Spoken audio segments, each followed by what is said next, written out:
السلام علیکم زه فواد باچا په کول می چینج کوم چې ګوټي اتور په کول می کې خو مارش سپین په ګورم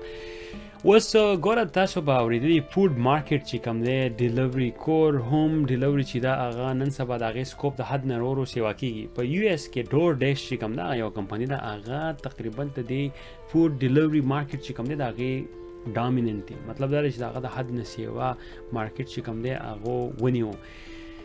کمپنیانې چې کومې دي نن سبا اوس که ایون زما خلک پاکستان کې هم اوس دا شی شروع شوی دی خلک کورونو ته ډیلیورانې چې اوس دي نو هغه زما خلک شروع شوي دي په یو اس کې د حد نه سیوای ده دلته که بزنسونه یي که خلک یې موسټلی هغه ډیلیوري کوي هغه خلکو ته شی چې دی نو هغه فود چې کوم دی فود هغو ته راشي اوس د کووډ دا مسلې چې شروع شوې د کووډ په ټایم کې د حد نه سیوا دغه چې کوم دي د حد نه سیوا ډیلیورانې چې کومې دي نو هغه شروع شوې ځکه چې خلک په بار ته نه وتو یېرېدو به نو ډیلیورانې به د حد نه سیوا بیا خلکو بیا مطلب دی چې اډر به ورکوو او ډیلیورانې به یې کور ته وله راوړي اوس زموږ سره دلته به رانږدې کړو دلته ډور ډیش چې کوم دی که نه لکه دې ته اوس وګوره دلته دغه ته رانږدې شو دا چې ونیسو ګوره ښه man just the image دی وګوره صرف د image دی د 2018 نه دا شروع شي دا د 2018 نه دی چې دی نو ډېر زیات لوکټیو دا ډور ډیش او اوبر ایټس او پوسټ میټس او ګرب هاب چې دی دا ما هم یوز کړی دی اوبر ایټ مې هم یوز کړی ډور ډیش مې تقریبا دا عموما چې ډیلیوري څوک کوي هغه هم ډور ډیش والا راوړي موسټلی چې نه اوبر ایټس خو اوبر چې دی نو هغه هم ښه به هغې د غټه کمپني ده هغه دا ټیکسي میکسي دا کار هم کوي خو دوی پکې دا شی هم شروع کړی دی اوس خلکو له چې دی دا کوي نورې غټې کمپنیانې هم دي خو دومره غټې نه دي څومره چې دا دي نو د هغې ته لاسه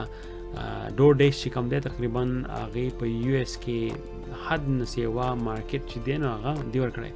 او ډېرې پیسې ګټي که نه یاره دلته په دې کې هم خلک اوس کار کوي زموږ د خلک چې عموما له پاکستان نه راشي بل ملکونه راشي اکثر نه هغه موسټلی دي اوبر موبایل شونې کې ډېر کار کوي تاسو ما داسې په کامنټس کې وایي چې پاکستان کې د خلکو نالج به کوم څه وشي چې په پاکستان کې د فود ډیلیوري سیستم چې دی هغه شته او که نشته او که یا کم یو دی هسې کته غواړي انشاءالله هغه بیا هم بیا چک کړو یاره چې داسې حساب دی خو هسې تاسو دا ګوره ښیي که نه چې د فود ډیلیوري سیستم چې کوم دی هغه دومره سیوا دی په یو اس کې دا صرف په یو اس کې په یورپ کې او په نورو ملکونو کې به هم ښه باقاعده د دې غټ سکوپ وي که نه